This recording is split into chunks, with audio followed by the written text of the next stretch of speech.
Yeah, good evening to all of you that are out there on today. Let's wait a few seconds so we get some people to come in so we can have conversation today on this day about intimate partner violence, domestic violence. So we're going to have some conversation.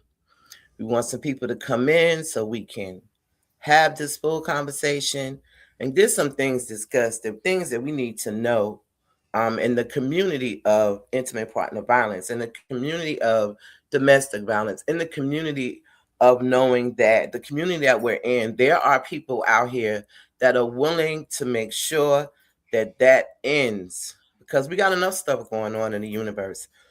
And domestic violence and intimate partner violence is few things that we really don't need. And we really need to talk about it and get the help, let people get the help that they need and understand what it is they're really in. Some people don't even realize they're there.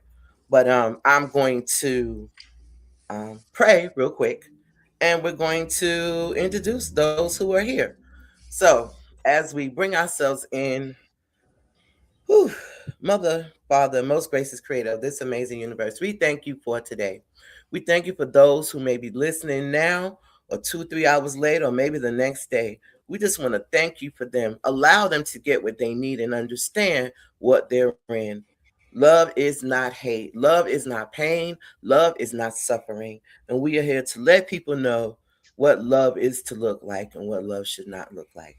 Now, I ask all these things. Bless the folks who are listening. In your precious name, Ashe, amen, and so it is. Amen. So we're going to turn it over to our own Reverend Jermaine Green, so he could just give us some insight.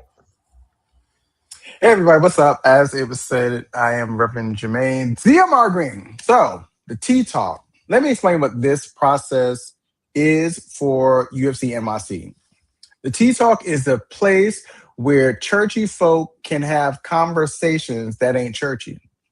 The Tea Talk is the space that we get to educate and share topics that normally may not get preached from the pulpit.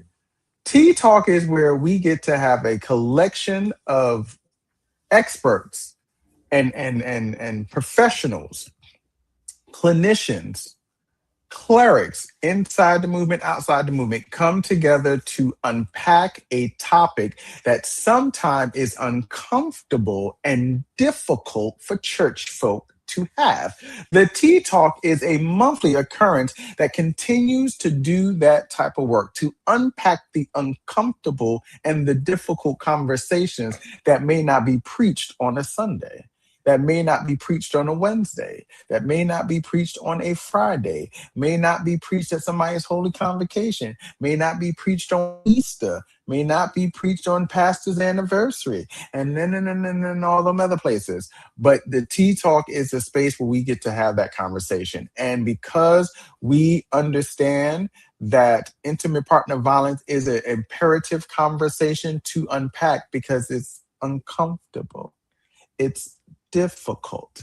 And the more we have it, the more we begin to become comfortable with, and it becomes easy to have because it's all over. It's not just out there in the world, as they love to say in the church, being out in the world. Okay, that's true. The world is a world and the church is a church, but ironically, the stuff in the world is actually in the church. And because the stuff is in the church, we can't just always pray it away. We can't alter call it away. Some stuff takes actual work, and these amazing people are going to help us journey through that process. So if you want to know, every fifth Sunday for the Tea Talk, Black Butterfly will be coming through to help to unpack a different aspect of intimate partner violence, not just with personal accounts, which is a value piece for you to be able to realize that I am you and you are me. And together we get to heal and transform, but also to statistical data that actually proves some things. Because sometimes some folks need to know, is that really a thing? You'll be able to get the end resources of where you can go to get an out. resources where to go to possibly get the help for you to do the inner work so that you don't have to come back to this again. And come back to this again means you either find another partner that continues the path of intimate partner violence or uses one of the other types of intimate partner violence, or you become the person doing the intimate partner violence to somebody else. So there will be resources, as always, given that will be shared to help us, because I am you and you are me. I know that's almost like a Barney piece, but this ain't Barney. This is adult conversations that need to be had from a space of love. And that's why it's still ministry. So that is who and what the Tea Talk is, and why it's important to have, and what the occurrence is, and why is it, and how is it different than a Sunday service, and how is it different than a Unity Speaks. This is how it is different, and this is why we welcome you to come in the room, like, comment, and share. Come on into the room. Tag a friend that, matter of fact, share with a friend that you know may be dealing with intimate partner violence. And why did I say share it? Because sugar tagging, that may mean the person that may be the, may see it and then got issues, and then it creates a counterproductive space for shifting. So share it. You see right there, you see the little icon, you see it's the reaction, it's the little comment bubble, and then there's a little arrow, right? Hit the arrow, and then it will tell you that you can share it to a person's message, and share it to that person. Share it to somebody. Share it to someone that you know that needs this, or share this to someone that was the person putting the hands on a person, or snatching up the wallet, or having a forced chastity belt, or finding a way to be emotionally manipulative to sit, and all that stuff. Share that with them, because they need it just as much as the other person needs it. Okay. So love y'all, and this is gonna be a great conversation. I just love these two amazing people, the leadership of this amazing organization that continues to do work 365 days a year, not just on fifth Sundays, 365 days a year, helping people, connecting people, getting folks what they need. That's your introduction. Thank you so very much. You're welcome. So today I wanted us to take a moment to just stop. And I know we've heard about some horrendous incidents when it comes to domestic violence. And the one that shook me the most, like, we all know someone who's either suffered it, lost their lives because of it, had things happen because of it. But this incident rocked my entire world. And I didn't say much about it because I didn't know what to do with it. And I didn't know rather to cry, be mad, those stuff. But I want us to sit in this space. As I'll show you this picture now, there may be some things that are triggering. If so, inbox me. I do have a therapist that you could talk to. Real therapist, not somebody who can ask questions, but a therapist that is willing to help when we go through and we struggle. So I'm going to place this picture, and it's the family that was unalived by a husband who didn't want his wife to leave. And I want us to just look at it for a minute and let it settle down, because I'm telling y'all, it rocked my whole world, and I was really upset. And I think if we as a people see stuff, you see signs of stuff, it'll help you willingly say, hey, there's something going on over there. Let me dial for help. Let me, because it takes us to get into people's business. You know, sometimes we don't want people in your business, but I am so sure that somebody knew something. And I just want us to take a look just to settle with that, because I knew someone knew something. And because nothing was ever said, this is where we end up at. So I'm just going to take a moment, couple of seconds of just silence with this entire family from Louisiana. So before the moment of silence, leave the picture right there. And I'm going to say that if you pray for the souls of, that would include Mr. Shamar Elkins. And the children,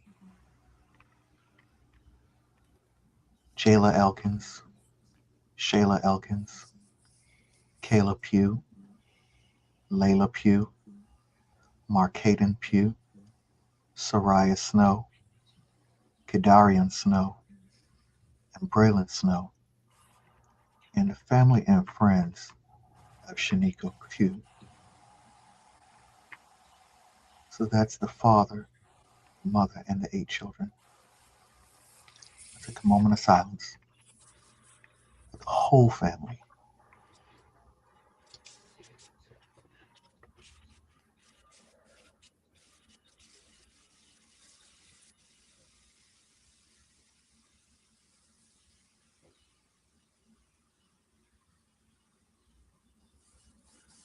Amen. Amen. So I wanted us to see that because I think sometimes we live in these worlds and we don't really stop and understand what's really going on in some people's houses. It when you can be in a place and you hear arguing going on and you hear fighting and so, sometimes we need to say more than they at it again. They're fighting again. There he is yelling at her again. There she is yelling at him again. And I wanted to come with some statistics because I feel like we really need to know what's happening in this world that we live in that does not always get documented, but sometimes it's documented, sometimes it isn't, because someone is not going to come and tell somebody that they're going through. They just going to keep going through, and sometimes it's too late. The national the national research that was done, it was 12 million people experienced domestic violence annually. Did y'all hear that? 12 million, not one or two, but 12 million people experience domestic violence annually. 24 victims a minute. I'll sit with that. 24 victims per minute. The CDC data confirms that over 1 to 3 women, 34%, and 1 in 6 men, 17%, experience intimate partner violence in their lifetime. Something to think about. People are experiencing domestic violence at a very fast rate. Somebody came to me on Friday and they said, Miss Pepsi. I said, yes. She said, can I talk to you? I said, sure. She said, my boyfriend called me and threatened me. Now, mind you, he lives 10 hours away. And then he sent his best friend to her house at 12:45 in the morning to collect her things. She said, Miss Pepsi, what should I do? I said, number one, dial the police. Call the police. That's the first thing. We just call the police. And if he wants to come get his things, let them come get his things. And then you, when you're able, go and put out a warrant. Don't one of those protective, get a protective custody paper because you need one. And you can get one. You don't need to pay for it. They're free. So you can go to the precinct and get your protective order to keep them X amount of feet apart. That can happen. So I believe she has done it. I haven't heard from her, but I pray that she has done the things that she needs to do to make sure that she's okay. Now, sometimes people don't understand what they're in. Sometimes you don't understand what you're in. Sometimes you don't know that you're there. So I'm going to give you some tools today to help you. Reverend Omar, I'm going to place up the wheel so Okay. that we can talk about it and we can see exactly what it is. Before I get into it, I'm going to just say this. You have to, there's no such thing as a little bit racist and a little bit violent. You know, there are people who feel like racism doesn't exist because you're not seeing a lynching or dogs sicked on people. But it has evolved to many other things. including legal things, right? Laws passed that are affecting people in a very racist way. Well, the same goes for domestic violence and intimate partner violence. There are uh, traits, there are activities, there are uh, things that people do to one another that absolutely count as intimate partner violence or domestic violence. Just because the person that wasn't physically hit does not mean violence has not occurred, right? So put the wheel up now so I can go into the different ways that this violence occurs. So let's start with, we're going to go clockwise, using intimidation, right? So that's bullying, just straight up bullying. Um, People can physically, um, for instance, corner you in a threatening, with threatening posture. They can also use threatening words, right? Um, Using emotional abuse, um, if you love me, you would do this, or you wouldn't do that. Um, there are people who will give you all the crocodile tears and play on your sympathies to get you to do what they want you to do. All of that is abuse, right? Using isolation, where people keep you from your family or your friends, or find ways to, you know, I don't like doing that. Well, not everything you have to share with the person is true, not all activities, but you start to realize when a person is trying to, if you love me, you'll be with me, you'll give me all your attention. You wouldn't be with them, or you wouldn't be going to do that. You have to pay attention to when that is actually emotional abuse, right? And when it's using isolation. And it doesn't have to just be one thing, it could be multiple things, right? And that play on a person, your desire for attention, your desire to be loved, and they know that you want that, and they use things to manipulate you into, uh, they use their power um, and abusive behavior to control you, right? So minimizing, denying, and blaming. The only reason I did this was because you did that.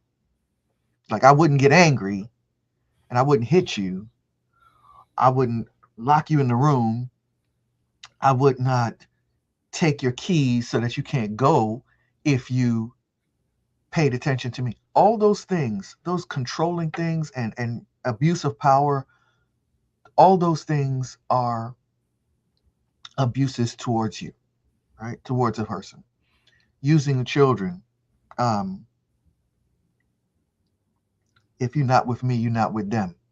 I lived that one, you know, or trying to keep the children um, away from you in order to keep control over what you do.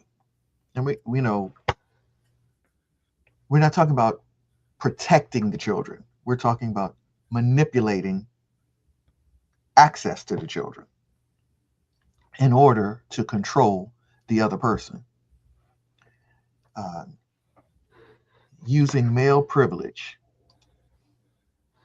Well, because men are seen as the authority um, and the power, people tend to believe, like the man is the sensible one. Oh, the women are emotional, and sometimes they just lose their mind. They might, oh, it might be that time of the month or something like that. They not thinking straight. When all the time it's an abuse of the masculine profile and privilege to make it look like the other person. It could be a man, it could be a woman, it could be just the other person they're the ones that's the problem. They're the ones causing the problem. To deflect, right? To distract the other people from recognizing this person. It could be, and I say male privilege, it could be male privilege, it could be masculine identified, it could be the female, the feminine, entity, but people are not the person with the money, the person who makes the most money, right? Now we roll into the next one, to economic abuse as well. Well, that person has the degrees and the money. It's no way they could be so smart and be abusive. There's no way I believe that. So many different profiles, and the abuser knows what the profile looks like, so they know how to manipulate. And true, there's personality disorder as well as there's environmental. So they may have learned how to do this. They may have grown up in it and learned how to do it.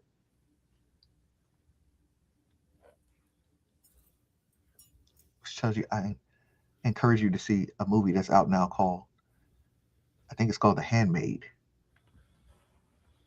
Right? Um,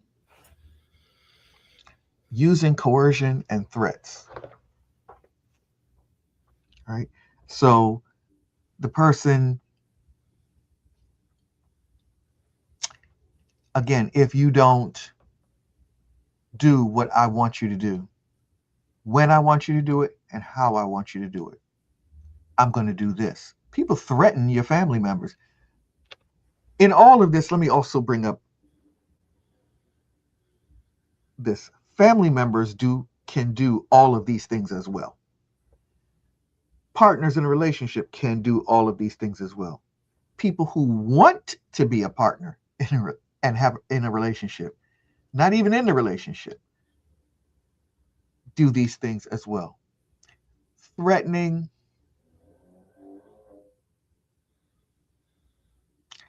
no one at your job knows that you're gay. No one at your church knows that you're gay. If you don't do what I want you to do, I'm going to out you to your church. I'm going to out you to your family. I'm going to out you to your fraternity. We've seen that happen where the person threatens to out the person out there. Let's say, even where it's flipped, you've been giving me money and you're going to stop giving me money. I'm going to out you to your church. It happens in so many different ways, and it's layered, right? It happens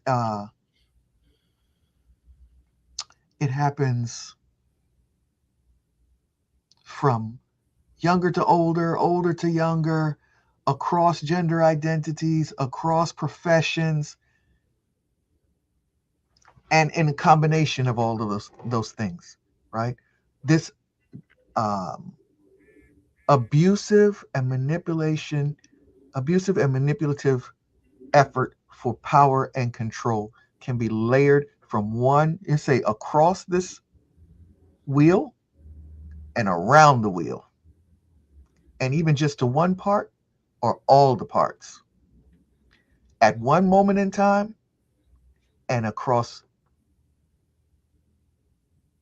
decades and generations. Your job is to put an end to it as soon as you can. So if it's somebody you know who doesn't recognize that this is what's happening to them, if you're the person who's learned it and is doing it, and something is telling you you want to stop, you need to stop, there's help for that too.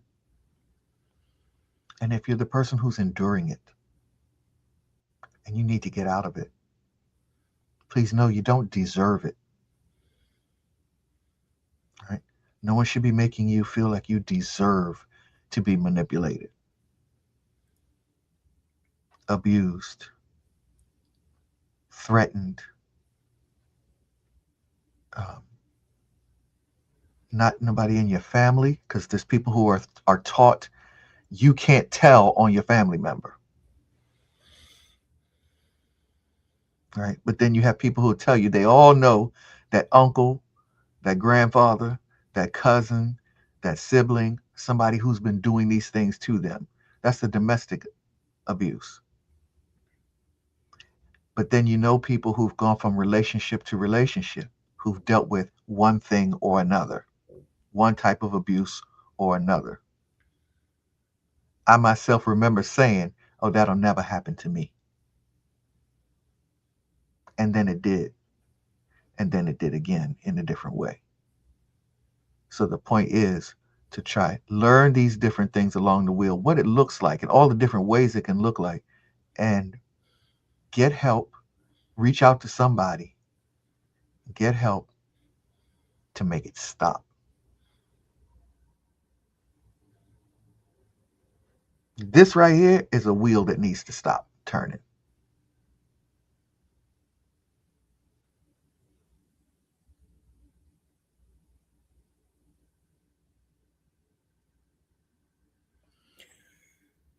Okay, well, um, Reverend Omar, I'm going to put up that that's a lot for us to take in.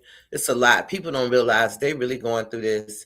But I want you to speak to one situation, and then after that, Reverend Jermaine, you can speak on it too, because you're both men. But I want you to take a look at this picture, and let me know. You know, some people need to understand what's happening. Mm-hmm. So, on first glance, you have to deal with what is the profile that came to your mind first?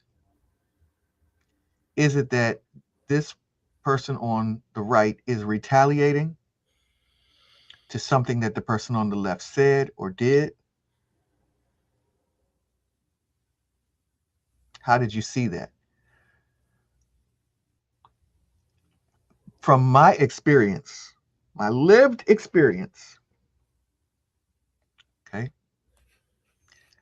I lived an experience where the person on the right, let's say the female identified person, was the person who was abusing me. And we understand that the profile is usually that the man is the one who's abusive to the woman. Well, it was the opposite for me. And so we're saying at first glance, you have to take in what is the information that you're given. Not just what you thought, but what's the information and what, so that when you call 911 to report something that may be happening next door or something that's happening in front of you, that you give a whole picture, what you actually saw, what you heard, right? Not just what you think. Because somebody else does have to do an investigation. True, a trained and licensed person will have to do an investigation. But there may be more to the story than what you see. In my case, there was a whole story made up about me. And I didn't know it until a report was given to me. And I was shocked because what they didn't know was in the background that for 5 years, I was the person being abused. And I didn't tell anybody because I thought, who does a man go to tell this to? Nobody talks about stuff like this happening to a man. So who do I go and tell this to? Why? It would make me look bad. It make me look weak. It make me look like a punk. It make all the profiles. It make me look like I don't have control in my house. All of that. And so I hesitated to tell anybody until I had to defend myself in court. And I was really defending myself because I hate that. Don't lie to me and don't lie about me. And here I had to now stand up for myself because there was a whole set of lies being told about me. And it took that. It didn't take bloody eyes. It didn't take scars. It didn't take lies to family and friends. It didn't take all that. It took me being lied to in court for me to stand up for myself. A lot of people aren't that lucky to have made it that far to the courtroom.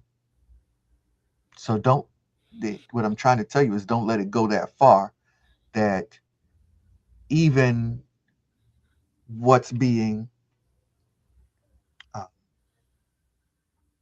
misunderstood and misrepresented in public, you need to stand up for yourself as soon as you can, right? Or stand up for that person who may be in need of help as soon as you can, so that the abuse stops as soon as possible and not at the expense of a life.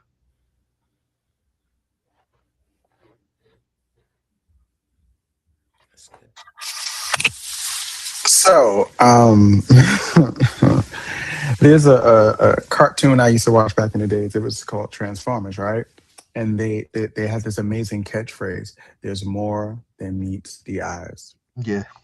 That does not require. What I'm saying by that is that we may see a thing, but there's more than meets the eyes.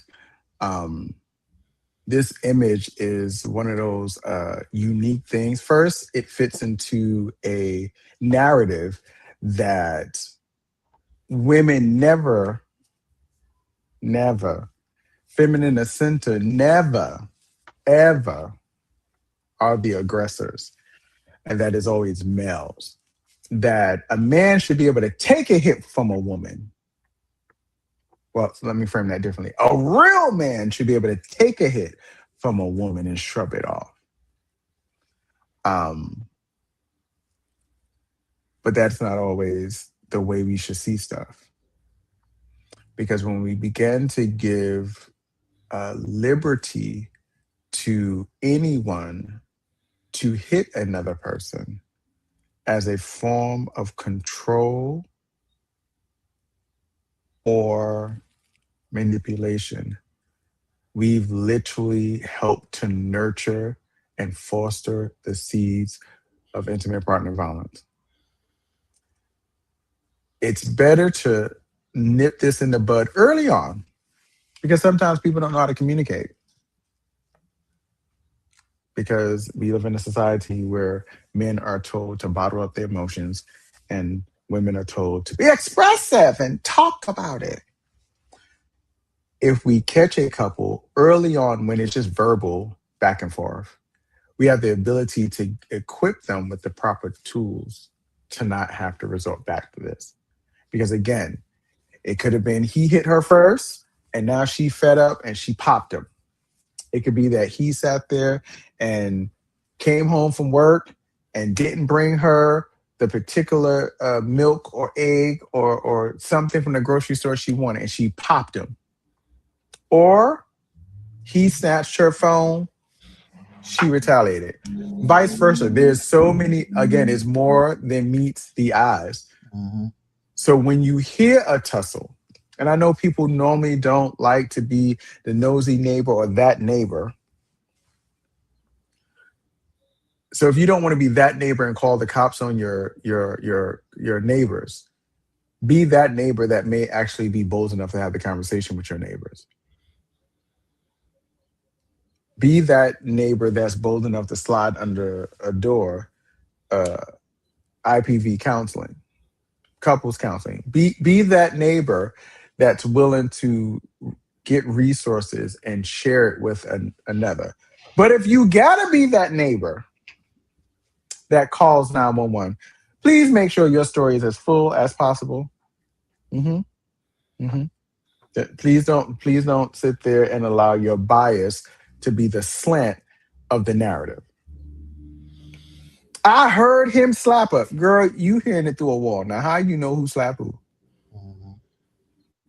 You ain't in the room unless you want to. Well, we don't want to talk about those particular type of neighbors. But again, give a full description of the story from what you've seen of these people, because what can also happen, especially if there are children involved, you run the chance of literally shattering a family because you would not allow yourselves to see past a bias and then told a narrative to the police. The police then acted, and then now you have a kid in foster care because both parents were taken down to the police station. And then there's order protections against both of them. And then the kid gets stuck in the middle. That's not the middle that you want to be stuck in. That's not the process. And I'm not saying you should not if you out in the street and you see somebody, listen to what I said, somebody haul off and mollywop somebody else. You see somebody literally clothesline a person. You see somebody just knock a person with an umbrella. Yeah, I didn't say a bat because people think umbrellas don't hurt. A purse. Mm, very vague because everybody can use a purse or a bag. You just think that doesn't hurt, but it's still abuse. It may look all soft and gentle outside, but we have no idea what's going on. Call the police. I just saw a couple fighting and arguing. And my hope is be prayerful when you call the police that the police that are sent are the ones that at least have the capacity to de escalate a scenario and no one has to get arrested. So, again, you do not sever families because sometimes it's learned behavior. I saw my mama get her, oh, I'm going to say it's a bad word. I see my mama get knocked out. I see my daddy bust my mama's lip every 2 weeks after payday because he was mad he was broke. There's an opportunity to then unlearn a thing and then realize that doesn't have to be your catalyst Mhm. to not find a way to articulate your displeasure with current situations. So you don't have to talk with your hands. You can actually talk with the thing in your mouth. You can talk with that and then find a way to talk through it without being violent with your words. The miracle of therapy. But yeah, that picture literally creates a space where you don't kind of know because there's more than meets the eye. There could be backstories, but we don't know. The idea is be that bold neighbor to slide the information on somebody's door. Because you heard it. You heard the neighbors tussling and wrestling, and they ain't tussling and wrestling that way. For the adults that know what the other tussle is. You know they like WWE, ECW tussling in the house. If you don't want to call the cops because you want, slide the information on the door. When you see them come out, give them a pamphlet. That'll be a key indicator of who's doing what and how is who's what. Mhm. Because the perpetrator, the aggressor, is not going to want to hear nothing because you don't know what she be doing. You don't know what they do to me. All right, girl. All right, beloved. They're going to give you the paper back, but you make sure then to go get the other person and give them that paper. Because the idea is you don't have to be the big book person that have to take on there's other ways to approach and support a person. Some people just need information because if I always saw my daddy get knocked out by my mama and now I'm never going to let somebody do that to me. And if you say the wrong thing, I'm about to get that cast iron that may date me. I don't care. You may get a cast iron and crack somebody upside their head. Now, mind you, that's hard as heck. That thing's like vibranium. It don't break easy. But because you saw trauma as a child, you refuse to let anybody. You raise your voice. I'm about to cold cock you. That's an opportunity to slide that thing. Hey, here's a number that you can call. Hey, here's a website that helps with that. Hey, Sister Mary Clarence down at the church, they do counseling for couples struggling. Be that bold neighbor if you don't want to call cops because, that ain't always a good look for us. We can end up as that lovely woman would say, a cooling board. We can end up as the next viral sensation of being tased and then something else. So there's other ways to engage, but just don't think you know what's happening because we normally don't. We see a snippet of time. That ain't the whole narrative because we don't know the backstory. Unless you're bold enough to ask the T, knock on the door, I'm like, hey, you got a child in there. What the hell y'all doing? Now that's about 0.9% of the neighbors who that bold or that like about that life. Everybody not about that life. But unless you know the backstory And when I say know the backstory, it's not that you think you know of the backstory because one of them told you the backstory. Like you know the backstory. Like you've heard both sides, and there's a phrase that is their side, the other side, and then the truth. Now, if you did the work to find the truth, then all right, girl, you know the story. Kudos to you. Make your recommendations based off of the truth and not the one side of a story, because that's a learned behavior. Yeah. Yeah. You pointed out two things I want to talk about. One, when you said this, we are uh, even in an abusive situation, we are calculating so many layers of things, right? I don't want to see another black or brown person go to jail, so I didn't make the call, right? And if that not making the call is the reason why this person next door now lost their life, lost their child, lost their 8 children for not making the phone call because you don't want to see another black person or black brown person have to go to jail for what's a mental health issue, right? Or for what's an economic issue that they just flipped out that day. Or this sounds like you said, every 2 weeks on payday, he tripping. Or you know what? She might be using, and every time the TV missing or something like that, they get to tussling, and you know, somewhere in there, some help is required. So if you can't figure out this person needs this specific type of help, that's what I called the mental health hotline to get this person specific type of help. I called this person, hey, listen, here's a job hotline to try and help you get a better job or something like that because I see that you're struggling right now with your. Oh, I tried to help. You know, sometimes you get pushback. I don't need your help. I can take care of my family. You need to mind your business. That's my man. You get pushback trying to help. I'm just saying, at least try to help. Try to point them in the direction to get help. It could be that anonymous card under the door. It could be that anonymous card in the mail slot. If you can do that, something to try to get them help. If they decide they don't want the help, that's another story, Mm. right? That's another story itself. But how are they going to deny when the case manager shows up at the door or when the cop shows up at the door or whatever? What you hope for is the anonymous part. Well, I called 911, that they don't show up talking about, well, your neighbor called and said,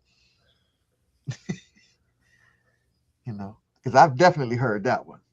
The neighbor called and said that it sounded like such and such. So, you know, that's it. The other one is, the other point I wanted to make was when both parties accept abuse as a way of life, Mm. how do you figure out how to get them help when they expect that tussling is a part of relationship, whether there's kids or not? When people say things, that's how men are.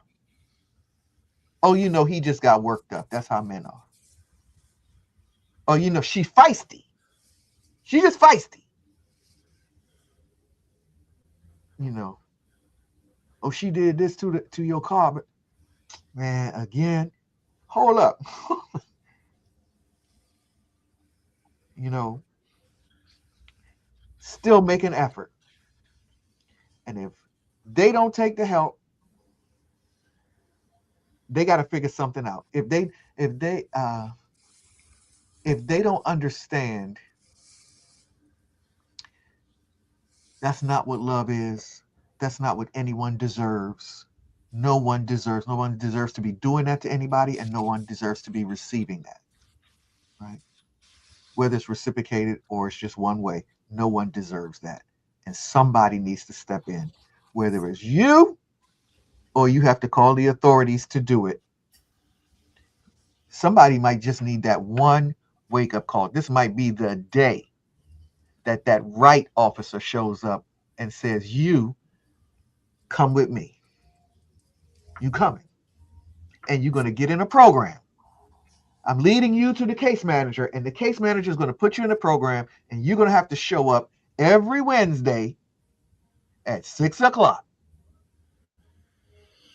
There's different types of help, just like there's different types of abuse, there's different types of help. Something along the way, you do that piece of effort, something along the way is going to bring it to an end instead of 8 dead children and a dead father and a mother who's left with nothing, none of them, right? Or a legacy where somebody is telling you, yes, that happened to me. Yes, that happened to my parent. Yes, that happened to my sibling. It's got to stop somewhere. It doesn't need to be every, what did he say? It was every 24 minutes. Yeah, every 24 minutes. Yeah. I I can remember when I first started with No More Tears, and I was living in Charlotte. I'm as now I'm still teaching, but I had one of my students, this little boy. He was a cute little boy. This was a he just turned 3, and he was in the class playing, and a little boy was doing something to the little girl, and he got so upset. He was so mad. He got up and took the pot out of housekeeping and hit the boy over the head with it. I was like, "What are you doing?" And he was like, "He hit her. He hit her." And so the next day, after I calmed him down, I said, "Something's not right with this picture." It drew too many emotions out of this child who just turned 3. So we don't understand sometimes when we living in a house with children, you gotta be careful. You cannot argue and do and say whatever you choose to, because these children are going to be affected.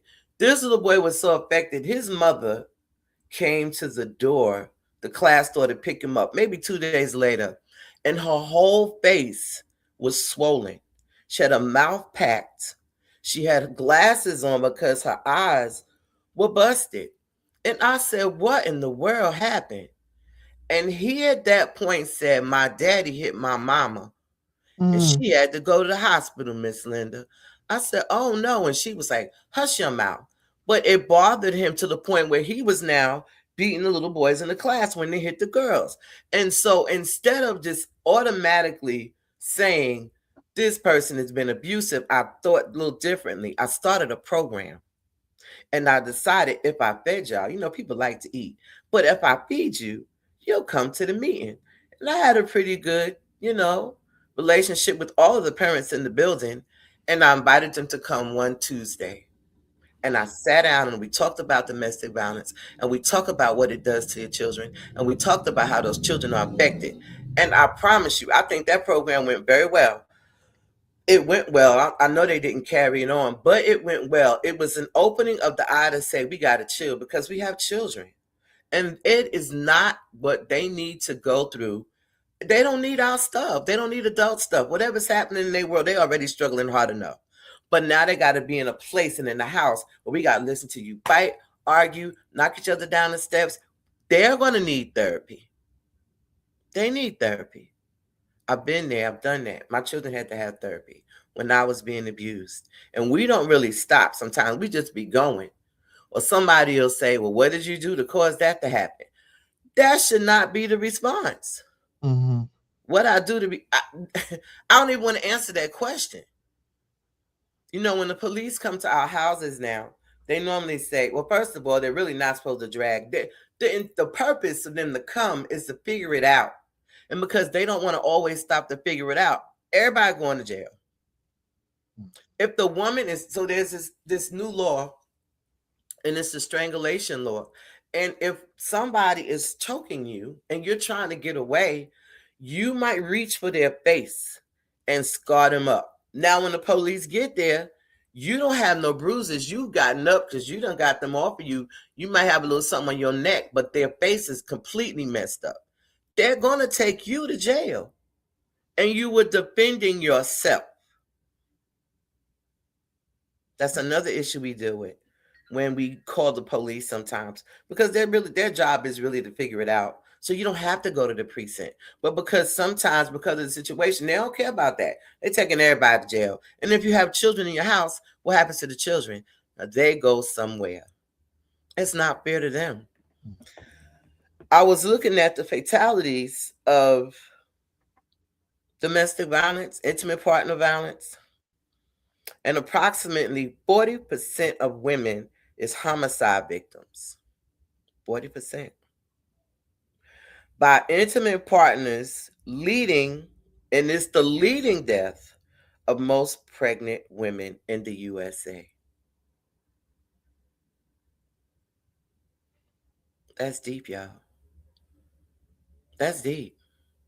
We're losing people, homicide, because what? You don't want to leave, or you don't want them to leave. People think it's not a joke. I wish people were grown enough to say, you know what, this ain't working and I got to go. Because when that doesn't happen, you have physical starts to happen, and then you start to fight, and then somebody will end up hurt. When the mature thing to do, I wish we just leave sometimes. And that would lead to a lot of other things not happening. The demographic says that Black women are 2 to 5 times more likely to be murdered by a male partner compared to white women.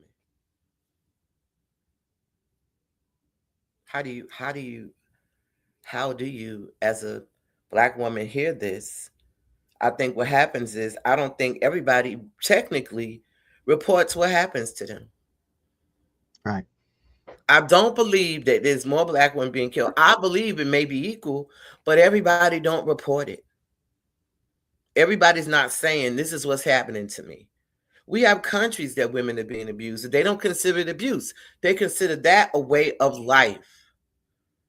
That's what it's considered, a way of life. So they're taught that a woman's life is worth less. Yes. So in some places, that's what happens. Teen violence is on a rise. Explains me why teenagers are abusive. Y'all know why? Because they see it at home. They experience it at home. They moms and dads, or they mamas and mamas, or their dads and dads are arguing and fighting, and they go, oh, so if they did that, you can get them to do that. Well, let me try that method. And then you start controlling as if what you see. And learning to be controlled. Exactly. And you think it's okay. And it's not. I didn't know what balance was I didn't know what intimate partner balance was until I left home. I think I've shared this story before. My grandparents didn't argue and fight. My grandfather would say, Mosey, it's going to be all right. Don't get mad. I'll take care of you later. And grandma be fussing and mouth poked out, but they're not hitting each other. They're not even yelling at each other. She would just walk away and go pout. And before the night was over, she'd be like, okay, baby, I understand. And she would get her way. But there was no fighting. I didn't learn that until I had to defend myself, which became another whole issue. So I think we need to stop sometimes and really pay attention to what we're doing and what we're saying. Because we as adults have to draw the line somewhere. The line has to get drawn. We cannot keep losing families and children and mothers and dads. Somebody said, well, where are all the men going? To jail. Because they're not getting the help that they need. I think Reverend Omar said earlier, everybody needs the help. The abuser definitely needs help. We won't leave the abuser out. There are places that you can call if you are the abuser. There are places you can go if you are the abuser. Now, sometimes I could be honest here. Some of these abusers know how to work the system. Mine did. Work the system to the point where they was like, girl, you were okay. You can release from the program. And as soon as she got released from the program, my head got hit on the glass table. Same day. So laws have to change. I think we should get stricter classes. I think if you're in trouble for domestic violence or intimate partner violence, I think you need to be somewhere and get some real help. Like we said, it's just not only fighting. There are senior citizens, there are older people who are being abused. We say, how can older people be abused? Because you're going to talk to somebody's younger, and because you want to keep them in your world, you just let them do. And here you are, an older person, out and being abused because why? You want to find love. You want someone to love you. You want someone to care for you. And whichever way it looks, you take it. But that's not what should happen. Not at all. I do have information and numbers. I will say this. If you are in a situation and you need to get out, you dial 911. Off the break. Just don't even think about it. Don't think about calling the person that lives next door. Don't think about calling your homegirl to come over. Dial 911. Do that before you can do anything else. There are numbers. Does anybody want to say anything before I put up the numbers? The information that you can actually reach out to and dial them, and they will give you what you need. Well, let me just say this real quick. Quick, throw the numbers up. Well, actually, throwing the numbers up. So, to go to get help does not make you weak. To pause in the middle of what you know you thinking and what you think you could say or think you can do does not make you weak. Walking away does not make you weak. It does not make you a failure either. Yeah. Going for a walk to cool the hell off, because you know you, does not make you weak. I would say the other words, but for the first time, I'm trying to be on a live without a cuss word coming out of my mouth. So it does not make you less than any human. It makes you accountable to yourself. It does. That shows a greater sense of strength. That literally says that you realize that you're at the brink, that you need help. That does not make you weak. That does not make you stupid. That does not make you not know how to maintain a relationship. That don't make you any of that. That make you willing to get the help necessary to make a change, to be more loving. And more loving to yourself, and then more loving to somebody else. Yes. So the numbers that are about to flash on this, that come up on the screen, sugar, write that suckers down. Because you never kind of know. Because somebody be like, I ain't one of the 12. I ain't one of the 4 and 12 folks that done get lop. No, that's fine. You may not be that now. But this information is to empower you to know that it comes in many shades.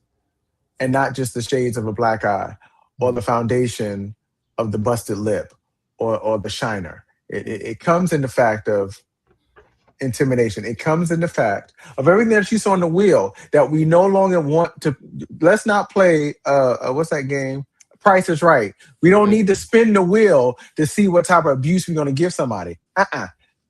You see the number? See, it's right. It's right there. Boom. It's going across. Your life. Call to get help. Call to get plugged into services. Call to get referrals so that you no longer have to keep playing the Price is Right with your life. Okay? We don't need you to spend for intimidation to come out. We don't need to spend and have financial to come up. We don't need to spend to have physical come up. We don't spend to have sexual come up. We don't need to spend. We don't need to spin that wheel no more. Let that wheel be debunked and dilapidated and fall apart. And we find new ways to engage. New ways. Again, there's another number going across the screen. Write that sucker down. And the amazing thing about a live, baby, you can pause it. You can take screenshots. You watch it again and over, but realize you're not weak for getting help.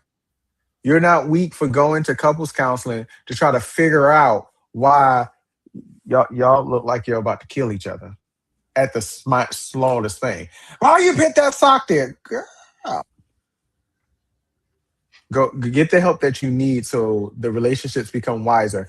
And when I say relationship becomes wiser, I am not saying go to therapy to stay together, nor am I saying it to break up, but get the help so that you learn how to love differently.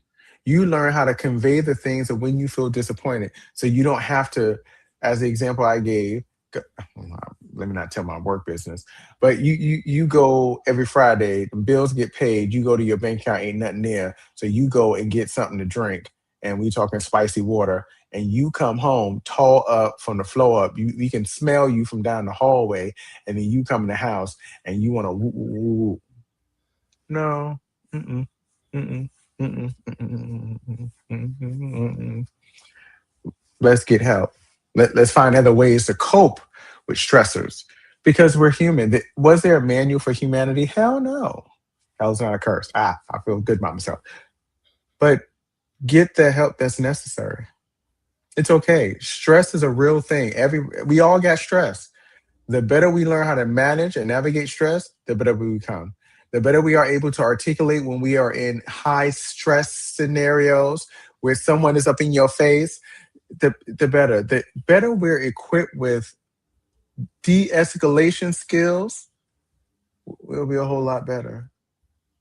Because all it takes is one match to ignite a whole scenario that can end with someone's life being taken.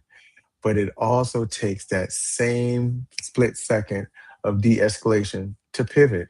Mm-hmm. Mm-hmm. Absolutely. So yeah, I just want to say that as the this it was scrolling across the screen. Just want to say that because some people think that you're weak because you ask for help. You weak because you left the relationship. Mm-hmm. You weak because you stayed in the relationship. Now that's a damned if you do and damned if you don't. Again, not cuss words. It just doesn't make any sense. So you either want to you weak because you left. You should have been a real man and stayed through it and stuck it out. Or you were weak and they talk about you because you stayed in it. Y'all you pick a struggle, sugar. Pick a Mm-hmm. struggle.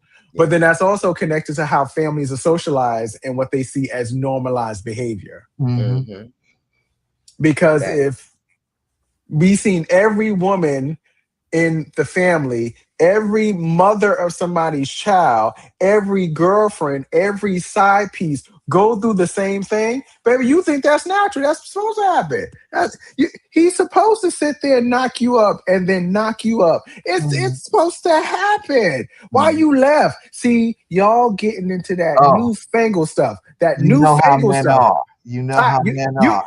yeah, he was just stressed, girl. He's just a man Sir, being a man. he's just a man. There's a particular person that made a crap load of money off of those type of narratives. We will not say that person's name, but all I'm saying is that that becomes a normalized behavior. You may be the person that breaks that for the entire family to allow your younger cousins, your sisters, and relatives, your aunties, your uncles, and your mama, and your daddy, and your guardian to be like, well, maybe that wasn't the right way. Over that's that newfangled stuff. Y'all going to therapy and trying to get it right. Yeah, I'm trying to get it right so I don't end up in jail or dead. It's okay. It's okay. Get the help necessary. If you feel that that's what you're experiencing, call the hotline and they'll be able to walk you through that to be like, oh well, that is that. So here's some place in your area that you can go and get help. And the amazing thing about these two amazing people, because their information is in the details on the New York page. This one to sit there and find somebody to go with you to the court. And when you are in the state that she's in, and I'm not blowing up her state, if you're in the state that she's in, this one will literally take off work to go with you to court to make sure that you good. Hold your hand through the process because it is not an easy process to go through. Because calling the cops, arrest happens, order of protection issued, following through with going to court, getting the help necessary, getting the counseling. That ain't an easy process because that's foreign. But this person will do this. I know it because she has literally done it many times. Now, if you want to know if you and her in the same state, or you and him in the same state, slide. I believe the email for Black Butterfly is in the details to the video on the page. Slide in that DM, slide in the email, and ask. There is no shame. Ask. You ain't butch enough. You ain't masculine enough that you asking ain't gonna make you that these folks judge you. You ain't fem enough. You ain't non-binary enough. Ugh. You're not gender non-conforming enough. That you can't get the help that you need. Slide in the DM. These folks will help you because this is what literally they live, breathe to support around this imperative topic. No matter how you identify, you ain't too that you can't find a new way to love or get out of a scenario where you're being controlled and you don't see your check, but you get allowance, but you're a grown adult. Hmm. And if you don't get home at a set time, your allowance get taken away. But you're a legal age, a taxpayer of a certain country, but yet that person controls that. If you don't act right, you ain't getting none of this. Manipulation is not our girlfriend. That's not our man. That's not our lover. That's not our partner. That's not our boo thing. That's not our snack. That's not nothing. That's the ex that you want to let stay the ex. Because you exes for a reason. Make intimate partner behavior your ex. The ex that you will never go the ex you'll never go back to. Make it that. Make it that. The ex that disgusts you every time you think about them. Make those behaviors inside of you like that ex. That you don't ever want to see it again. You do everything to shift and switch it up. So Cut it out. you ain't never gotta go back to that ex. Let your intimate partner violent behavior or tendencies be that ex that you don't go back to. And let the new you, the ability to be able to hold space and express your emotions in a healthier, in a way that does not create violence. Let that be your new lover. Let that be your new throuple. Let that be your new harem for the folks that believe in it. Let it be your new, and just let that feed you. And let your ex get jealous that you found a new way to communicate. Let your ex be jealous because you found a new way to show up in spaces and own space and not see yourself as weak. Let your ex be jealous because you dared to say not today. You know, church folk have a phrase when they say not today, but we ain't gonna let your ex be so furiated that you dared learn how to sit there. Hey, we've been together for like 6 months. Maybe we should do couples counseling. Let your ex be jealous that you became a whole new thing. You know when they say you acting brand new? Baby, act brand new. Mm-hmm. Let Heal. your ex be your ex. Be brand new. Heal. There you go. So yeah, I just wanted to say that little tidbit and Well, I thank you so very much. I think it's both of you. So Black Butterfly, No More Tears is my organization I started years ago, but Black Butterfly was led for me to do it for church folks because we got this church life and you can't be churching while you're being abusive. So we decided to make it abroad, open it up, and so Black Butterfly became a part of. So Black Butterfly initially started out in Charlotte, North Carolina, where the pastor is Pastor Johnson Benson, and um, it has been moving. It has moved through our movement. We now have Charlotte Church. We now about to open up Philadelphia, and we have one in Washington D.C. in our Washington Church, and New York City. We will get y'all started very soon. So we are making sure that Black Butterfly has a part in each and every single church in our movement so that no matter who you are, where you come from, you know that God is love and love is for everyone. And when you come to our doors needing something, we are the people that can help you. We are the people that's going to stop and focus to make sure that you are always going to be okay. We're the people. If you're a man and you can't figure it out, and you can hit up Reverend Omar. Reverend Omar will definitely have a conversation with you and lead you the right direction. If you are whoever you are in the space that you're in, you hit me up, I will definitely lead you in the right direction. Just note that anywhere in the movement that you go, that you find, we will all lead you in the right direction. I meant to put my number up, and I forgot. So I'm just going to give it real quick, 704-901-5700. Again, 704-901-5700. Send me a text message. Let me know, hey, Rev, I can't handle this. This is what's happening in my world. And I will direct you where you need to go. There's no need to not know where to go. I definitely will get you the help that you need. Most definitely. So I want to thank once again NYC for this amazing opportunity every fifth Sunday of the month to come on and share. I just needed you to know statistics. I needed you to know what is happening in our world. I need you to know that you don't have to live like this because love should not hurt. I'll say it again. Love should not hurt. Love shouldn't be painful. Love is just Say that love. again for the people in the back. Say it again for the people in the Love is back. not. Love should not be painful. Love should not bring you downness. Love should bring you joy, peace, happiness, and understanding when it's true love. When someone says they love you, their actions will show it. When someone says they love you, you'll feel that thing. And you won't feel like you were being abused. You won't feel like they talking to you any old kind of way. Because the tongue is powerful. People say what they want to say, not realizing that tongue can hurt. So instead of dealing with all of that, just know that we are here whenever you need us. Like we said, hit us up on our inboxes, or I can come to you and bring this domestic violence piece. Um, the next time we come on, I want some stories. If you have a story that you need to share, please come and share it. If you have healed enough to get through just sharing your story, then I invite you to do that. I'll be looking for those stories real soon. If you were someone that just says, you know what, I want to be a part of the work. No More Tears and Black Butterfly are always open.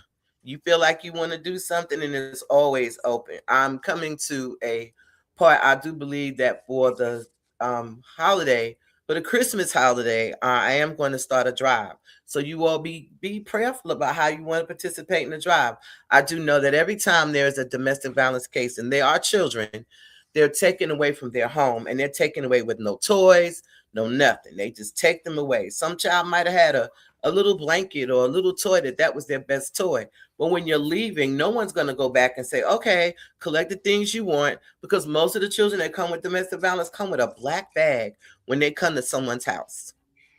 They have a black bag with whatever things they were able to throw in the bag and go away. So I want to be able to, it's going to be a big project, but I'm going to need some help to be able to hit each precinct in your town to drop off a bag of things so that when they go to a domestic violence situation and they see that the child is struggling, they'll be able to reach in their trunk and pull out a toy, or pull out a little blanket, or pull out something that the child can have to hold on to, because that child is going through. They don't know what to do. They don't know how to figure it out. And it's not their place to figure it out. It is ours. So, with that being said, I appreciate all of you for listening. For those who are going to listen later, I hope that this information is informative and it will give you some hope to know that love should not hurt. So, with that being said, I will say good night. God bless you all. We love you and know that you are loved. Good night.